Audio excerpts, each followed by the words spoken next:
Good evening, ladies and gentlemen. My name is Mark Hyder, and it's time to continue our game for Sherlock Holmes versus Jack the Ripper.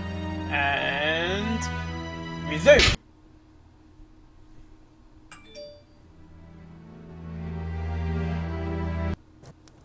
Remember last time we came back to Sherlock Holmes versus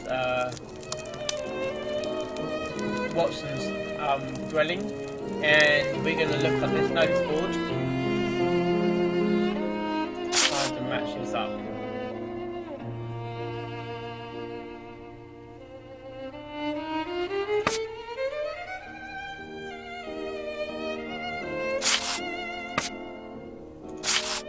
I like putting random things first and work our way around. Revenge, Holmes? Revenge could be a possible motive, but with one small reservation.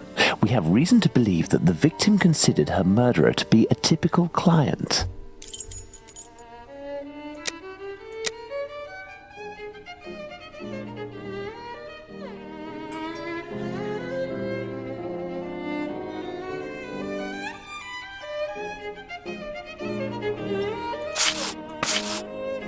Homicidal insanity, Holmes. It is indubitable that the man who did this to Polly Nichols is not of his full senses.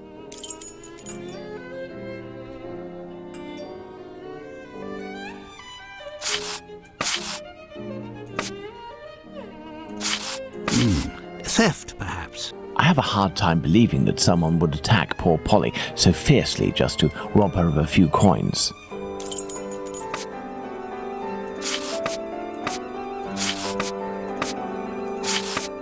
Black magic? I'm not terribly interested in the occult or black magic. Let's give the benefit of the doubt to this motive.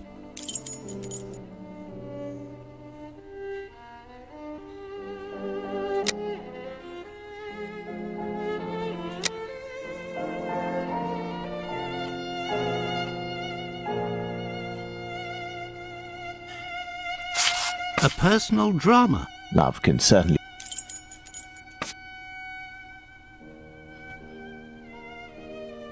Well, we are still missing certain information in order to finish this investigation, Watson. I need more information. Do you?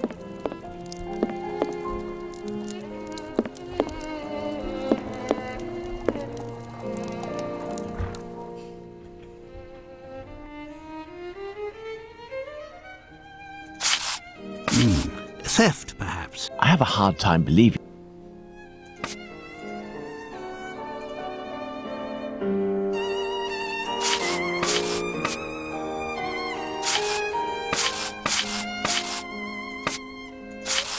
Revenge, Holmes? Revenge could be a possible motive, but with one small reservation. We have reason to believe that the victim considered her murderer to be a typical client. No.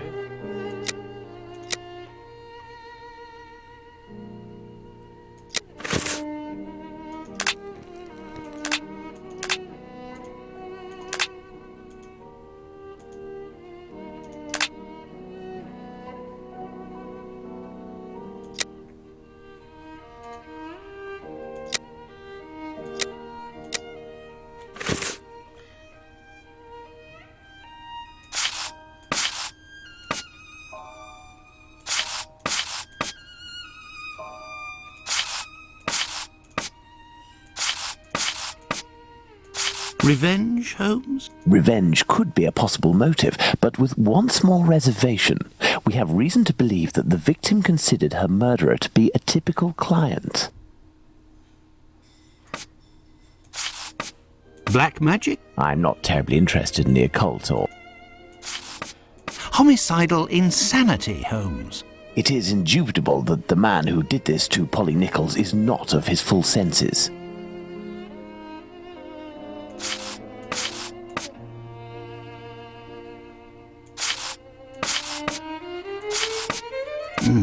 Theft, perhaps. I have a hard time believing that someone would attack poor Polly so fiercely just to rob her of a few coins.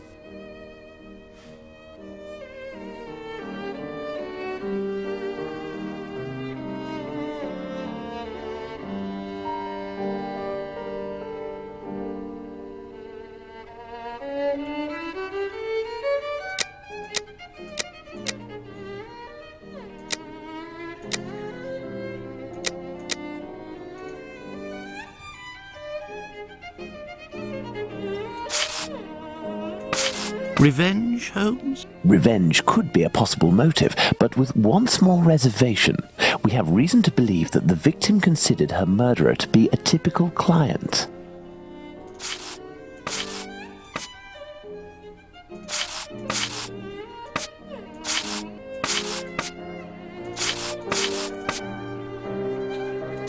Black magic? I'm not terribly interested in the occult or black magic. Let's give the benefit of the doubt to this motive.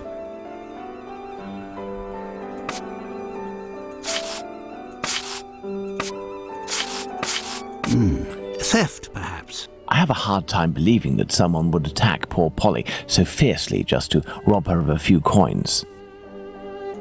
Revenge, Holmes? Revenge. Homicidal insanity? It is indubitable that Theft, perhaps? A personal drama? love can certainly lead to many a drama, but we have to consider the fact that the victim didn't know her attacker.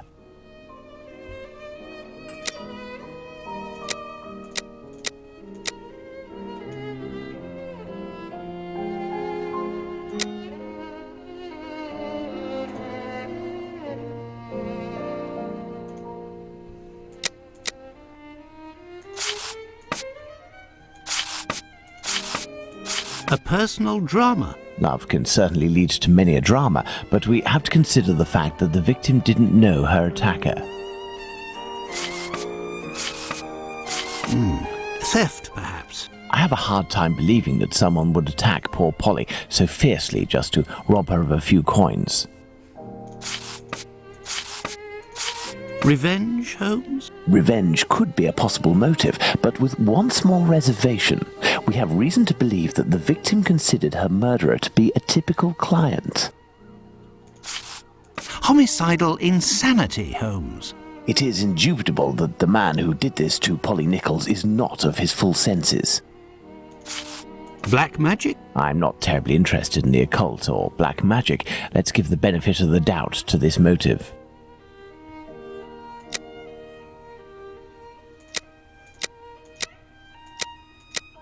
Elementary. Very well, Watson. I think that we've exhausted the topic. Take a rest and we'll speak again later. Ah, it would seem that the investigation is advancing, Holmes. Yesterday's Star said that a suspect is in the hands of the police, a man with a rather sinister reputation. I was about to join you in your optimistic outlook until you informed me that the good news came from the press, Watson.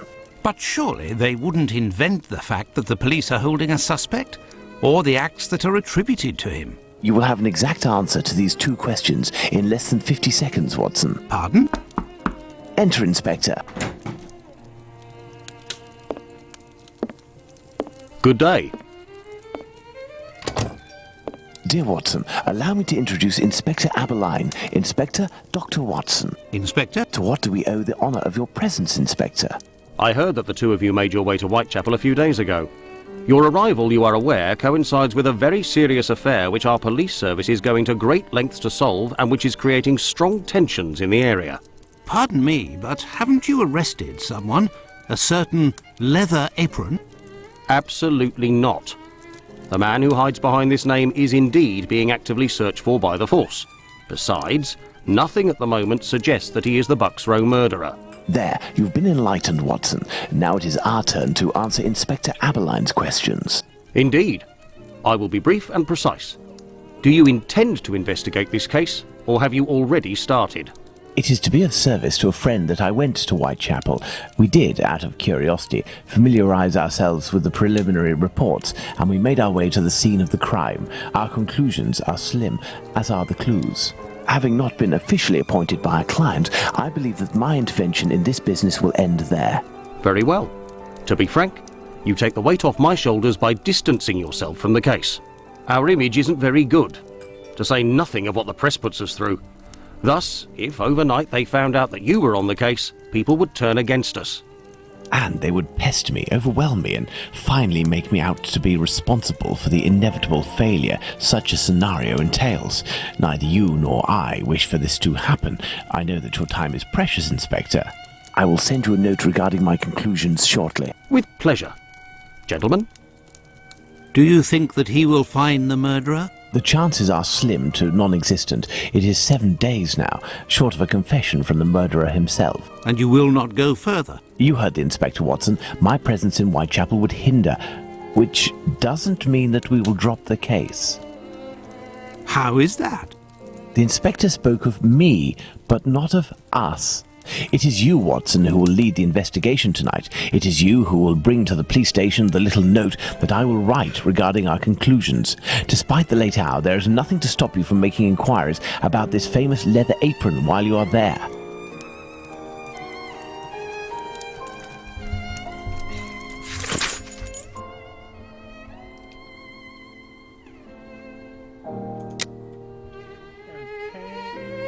Man, it's bad about this. Hang on. Can I go back there? No. I say, I know one mad bloke, but one mad person. He's not in there. Alright, let's see. Police station.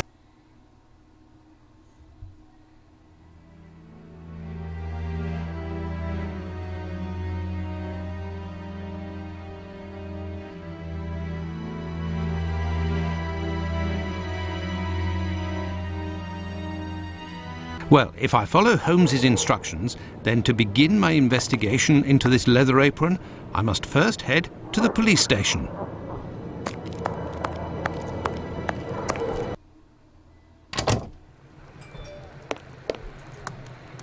Good evening, sir. What do you...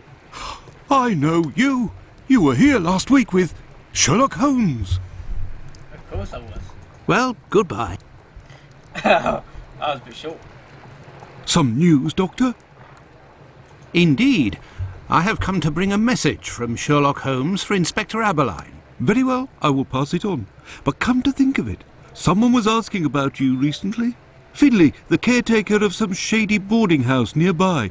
Does that mean anything to you? Ah, perhaps. Actually, I read in the Star that you have arrested a suspect called Leather Apron. You shouldn't believe what you read in that rag, sir. The man is being hunted, but we have yet to get our hands on him, and we aren't close to it either. Why ever not? Bah, he's a specialist in the streetwalker racket. These girls make pitiful witnesses, and we don't inspire confidence. Furthermore, the man seems to be pretty discreet lately. Someone must be helping to hide him. How to get on his trail, then? One of these girls would have to confide in us and give a valid description of the man. Then we'd ask around the journeymen, who use aprons, I imagine. Well, goodbye. I must go to Finley's boarding house.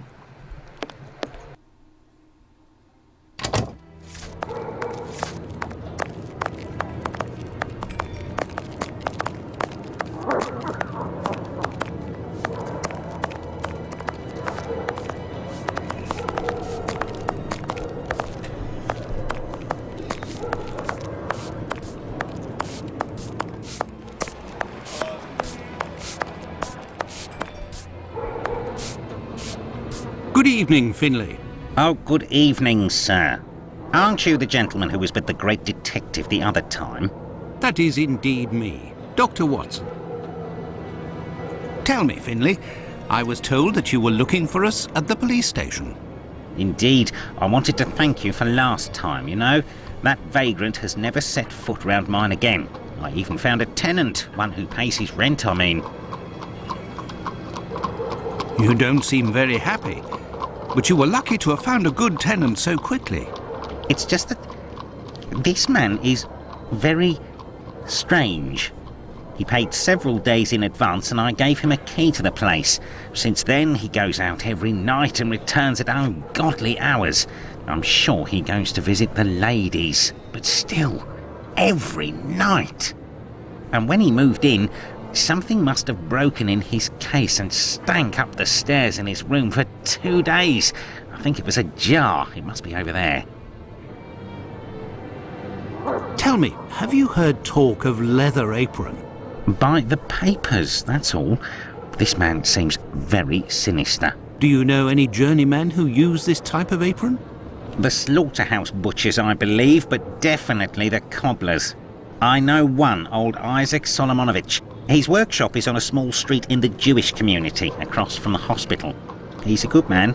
He can help you. But you know, the people there are very close and don't share much with non-Jews. Thank you, Finley. At your service, sir.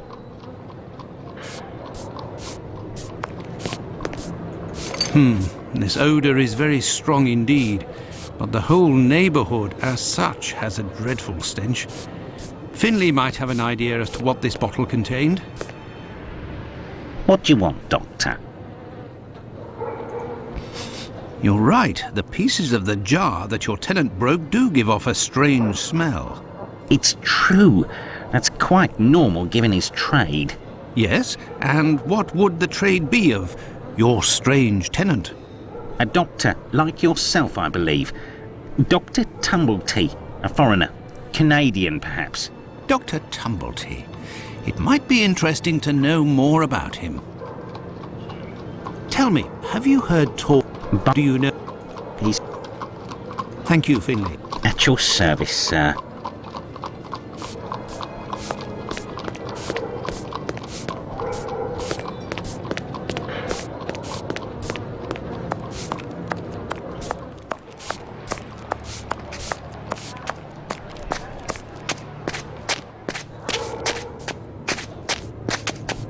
Tell me, is it? You should return home, sir.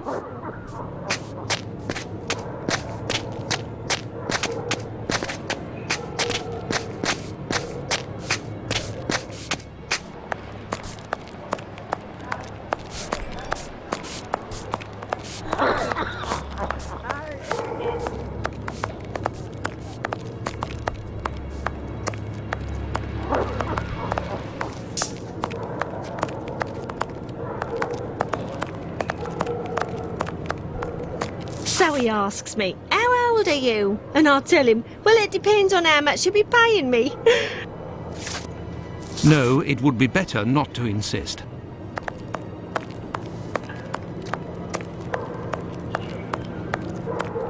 If you have the means, I can let you pass before everyone. But behind me.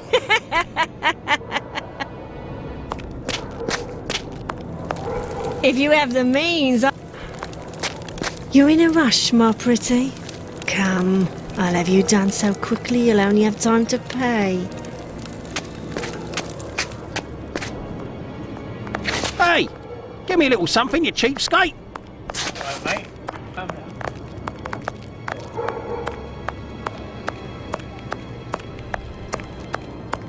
I have no reason to go that way. Yes, me lord.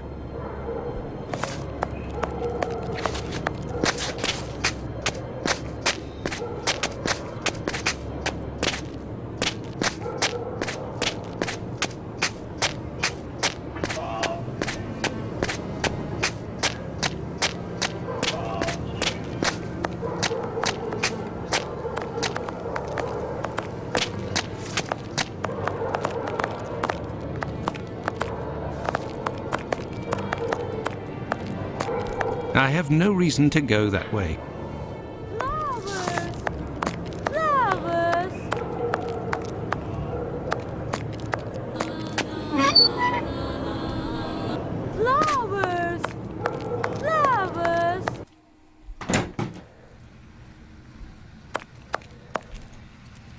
Good evening, Doctor. My name is Dr. Watson. Pleased to meet you. Good evening.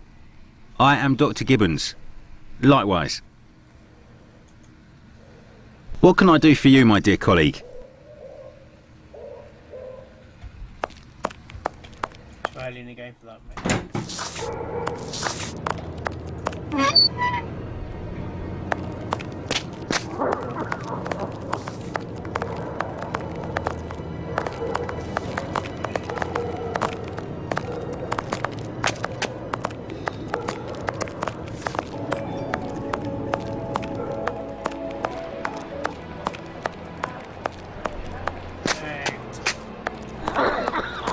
What is it?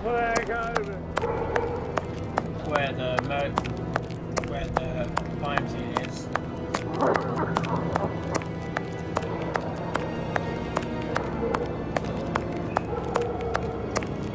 I have no reason to go that way.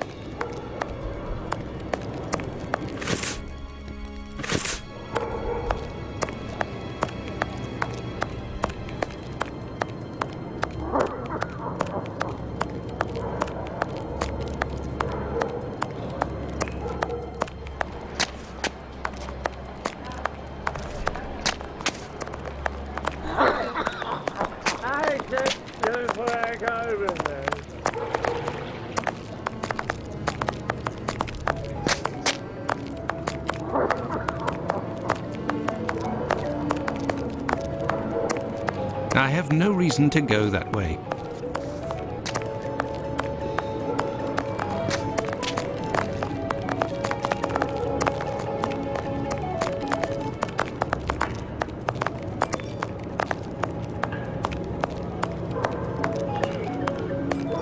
A cobbler's shop.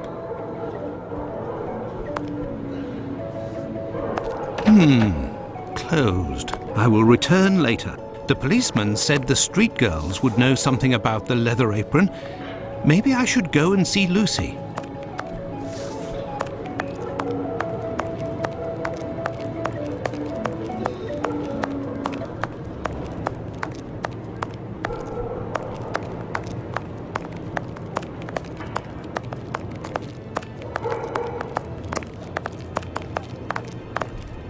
Tell me, is it... You coming, dearie?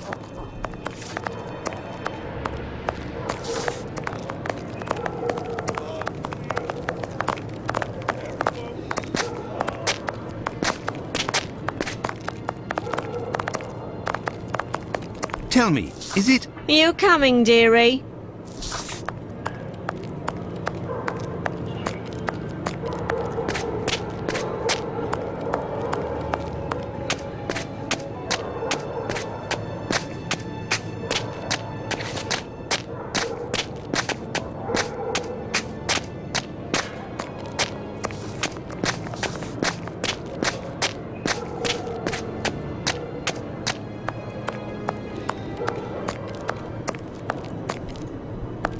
No, it would be better not to insist.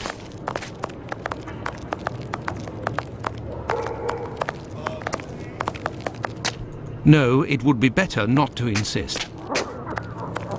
No, it would be better not to insist. No, it would be better not to insist.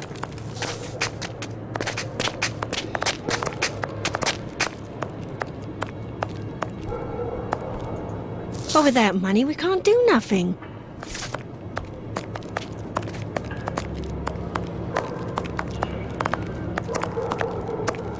No, it would be better not to insist. Yeah, it's pretty quiet tonight.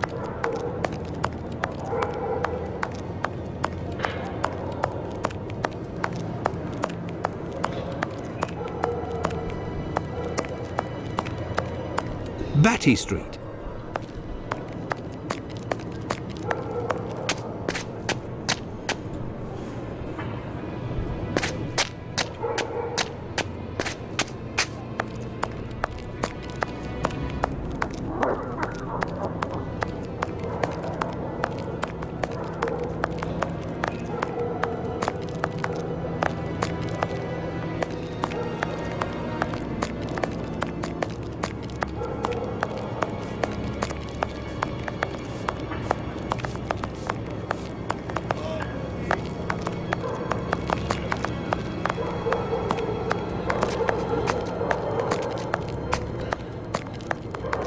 No, it would be better not to insist.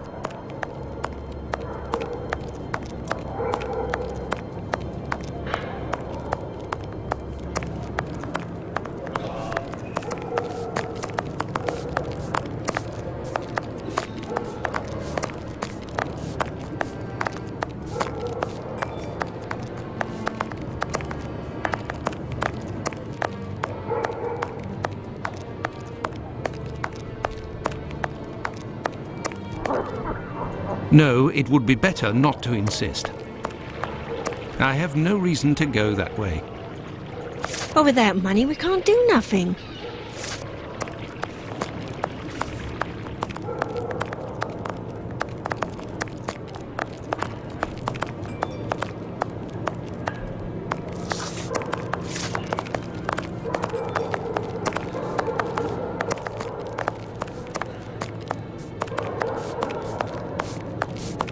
If you please, arms, arms for my children.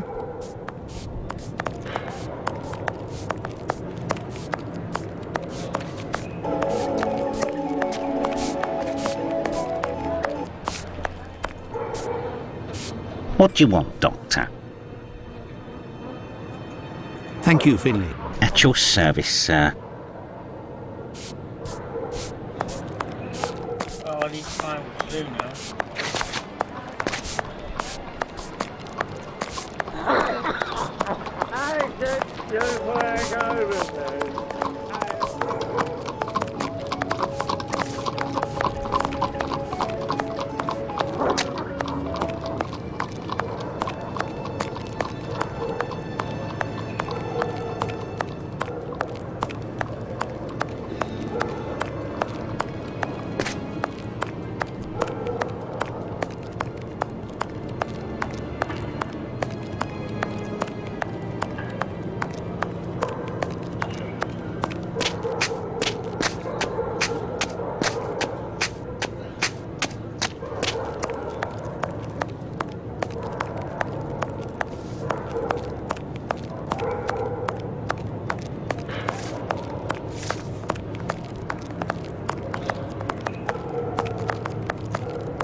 Oh, it's you. I'm coming. Dr. Watson, how are you? Well, and yourself? And how's your uncle? Oh, he sleeps a lot, but he doesn't seem to be suffering. Your medicine has worked wonders. Thank you again. It was the least I could do. I have come to see you about a certain leather apron. Have you heard of him? Oh, yes, of course. Terrible things are said about that man. Have you ever come across him? Goodness gracious, no. But I know that he has threatened and taken many girls in my situation. I don't know what more I can say, but Bella would be able to tell you some. Who is Bella? Bella Pullman. She's the landlady of the place where I could take you there if you like. Please do. It's me, it's Lucy. This gentleman would like to speak to Bella. It's the doctor who helped me. I must leave to return to my uncle. Thanks again.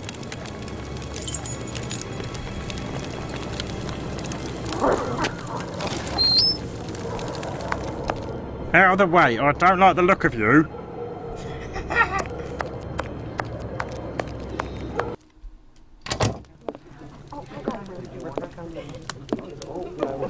Can I get a refill, please?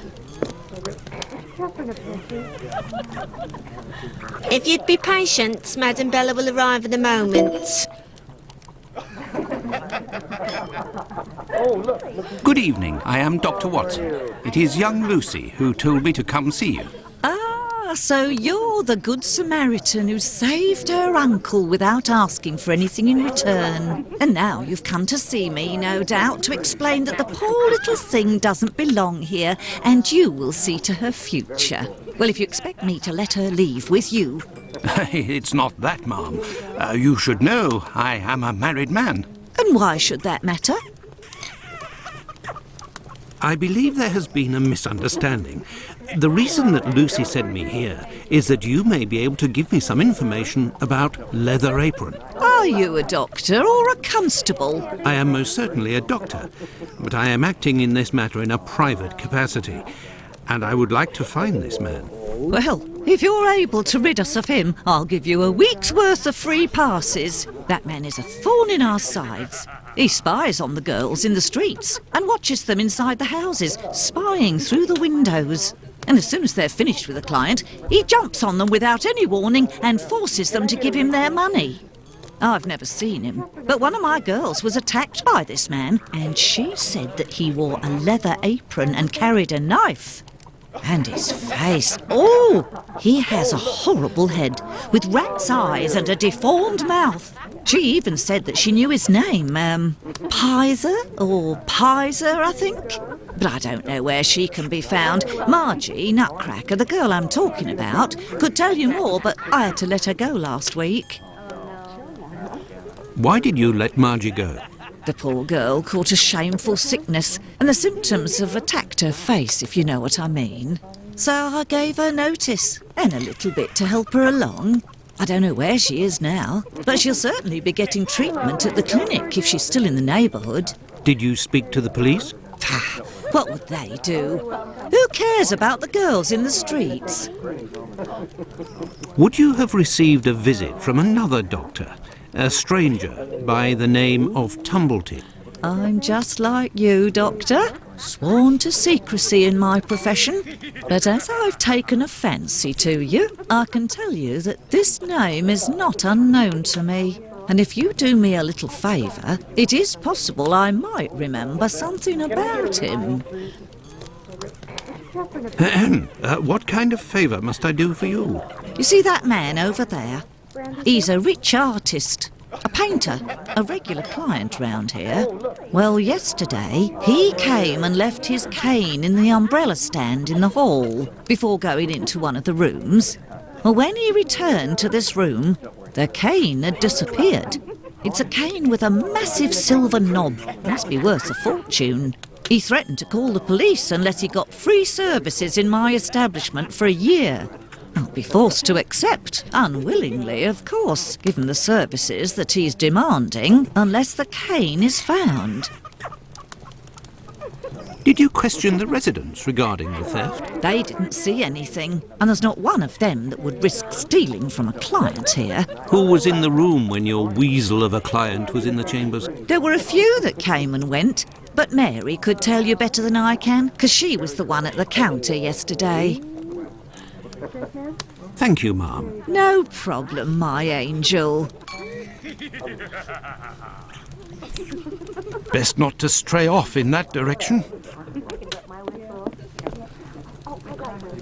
Good evening, sir. Good evening, my dear man. I was led to believe that you're a doctor. None of the residents of this establishment are among my patients, sir. Oh, you're not here as a doctor, but as a man, then. I understand. This is my kind of place, too. It's in these houses in Whitechapel that you find the girls that are the most natural and definitely the most docile. Your way of speaking about these women is not that of a gentleman, sir. I heard that you were the victim of a robbery here. Oh, I'm not complaining. The loss of that walking stick will certainly bring me a very pleasant compensation. What does your cane look like? The stick is ebony, about 35 inches long. The round knob is made from chiseled silver with a ring around the middle of the same workmanship, just like the tip, for that matter. If you find it, don't tell a soul.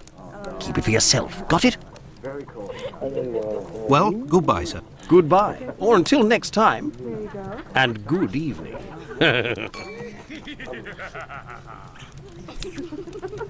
These paintings are suggestive, at the very least. Can I get a refill, please? What happened to this rug? Oh, it's when we got a coal yesterday. I asked the young man to fill the pail. Came back to put it down, but his feet were covered in soot and he made a black print.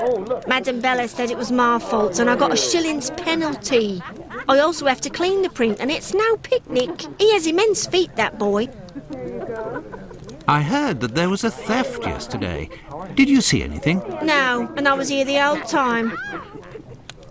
Who delivers the coal? It's never the same person. I've never seen that lad before. Do you always keep an eye on the coat stand? Oh, yes. Well, when the coal delivery came, a client came out of the chambers and stopped me from seeing the boy who brought the bucket of coal. You don't think he would have taken advantage?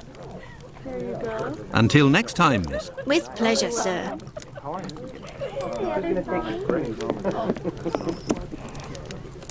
Yes, Dr. Watson?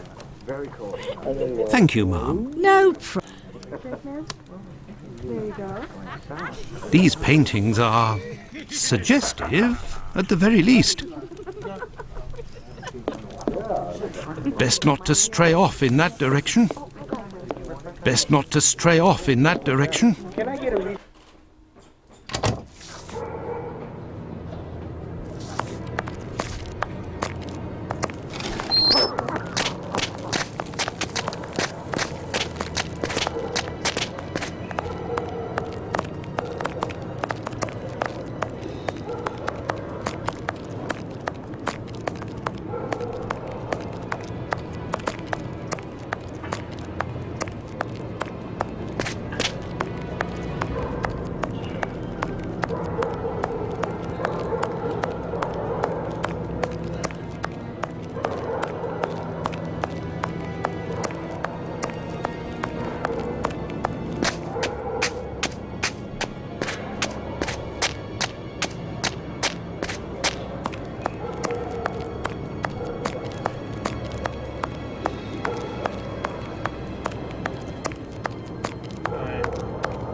So dark in your space.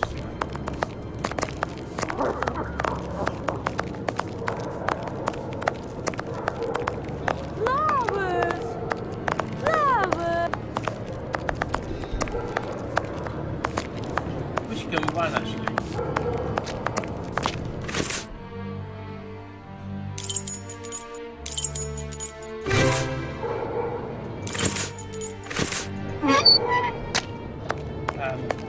Quick map, quick, yeah, just click the map, you can see him. What can I do for you, my dear colleague? I have come to see you about one of your patients. Margie goes by the nickname Nutcracker, who gets her prescription from the clinic. She's a lady of the night and is afflicted with a venereal disease. I know who you're talking about. Indeed, Margie has syphilis and is being treated with mercury. Do you have her address? No. And for your information, she left London for good 3 days ago. She felt threatened. Margie felt threatened? But by whom? I believe that Margie was particularly scared of a terrifying man who attacked her once. Did she say the name Pizer or Pyther? Unfortunately, she didn't give a name, but she described a man with shifty, rat-like eyes and a mouth twisted in a sinister grimace.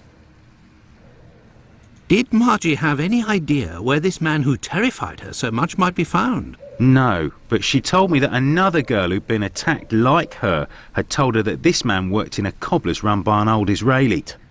Also, she saw him again last week, the night of the big fire. She told of going to see the fire like most everyone else in the area. While there, she recognised her attacker in the crowds gathered at the warehouses. There was no mistaking a face like that, she said. She kept an eye on the man the whole time the firemen were working in order to avoid him. Goodbye, Dr. Gibbons. Until we meet again, my dear colleague.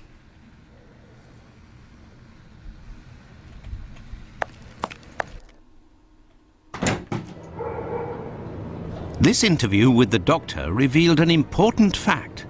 Leather Apron could not be the Bucks Row murderer. According to Margie, the villain passed most of the night of the crime at the fire. He could not have been at the scene of the murder at the moment it was committed. He is nonetheless a dangerous character.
The Wasp's Nest. This pub looks even more disreputable than the Golden Lion in Baker Street. The Wasp's Nest. This pub looks even more disreputable than the Golden Lion in Baker Street.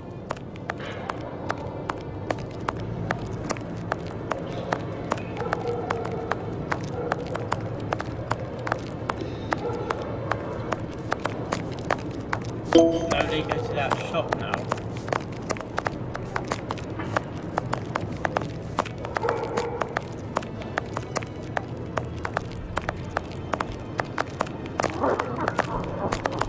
Tell me, is it? I beg your pardon, but I am expected. Right.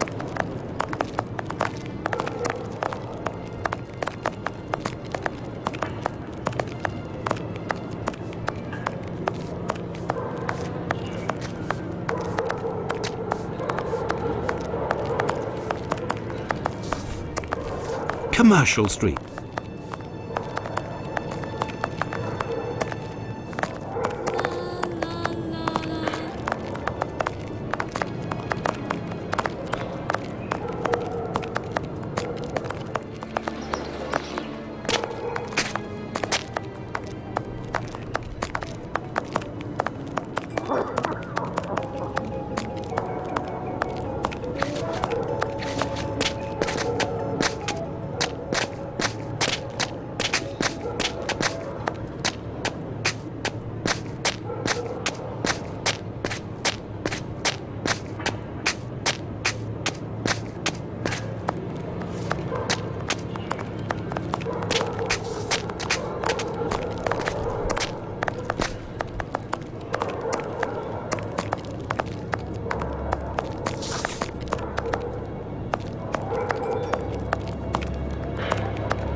Closed.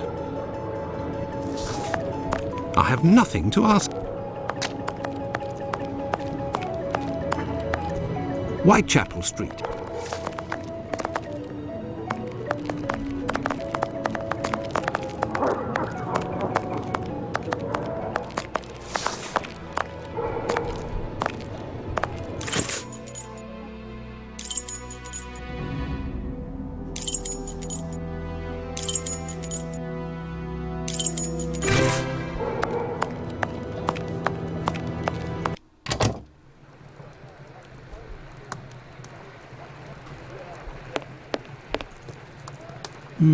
The night is cool.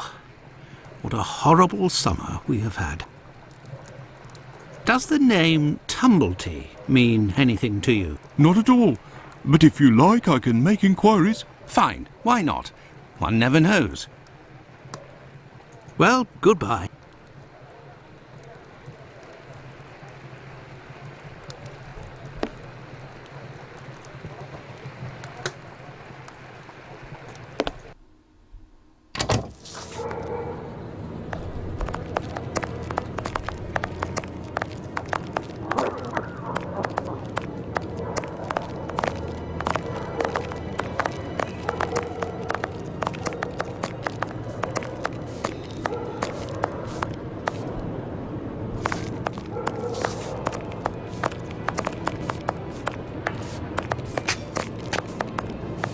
Well, we end this video very soon. I'm gonna try to find what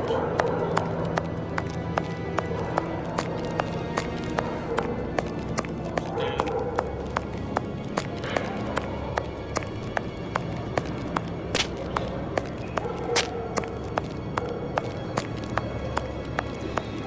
Just looking around and work out something. The Wasp's Nest. This pub looks even more disreputable than the Golden Lion in Baker Street. Burner Street.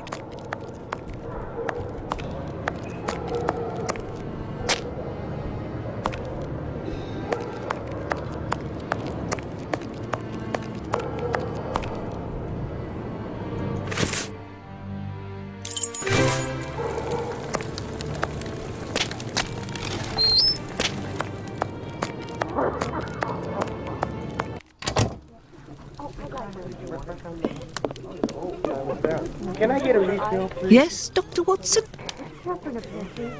Thank you, ma'am. No problem.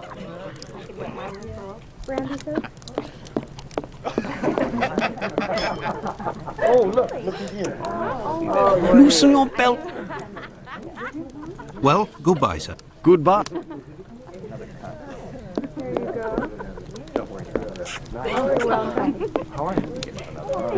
Yes, sir. Until next time, miss. With pleasure, sir. These paintings are suggestive, at the very least.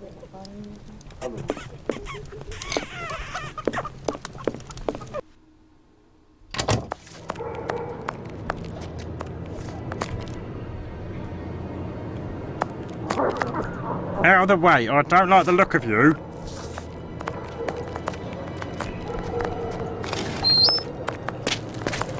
No, it would be better not to insist. No, it would be better not to insist. No, it would be better not to insist.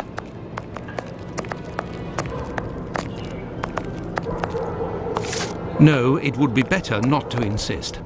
Tell me, is it... We don't much like people with your looks round here. Understood?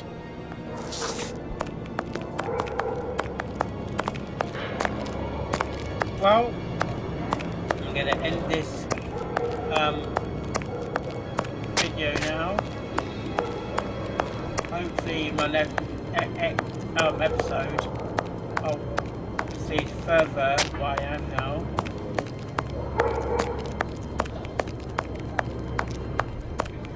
And hopefully you will see me soon in another episode. And I have to say this now. See you later. And it's time for me to go. Give that a save. Yes. This is Mark Hyder playing Sherlock Holmes versus Jack the Ripper. Thank you for your time.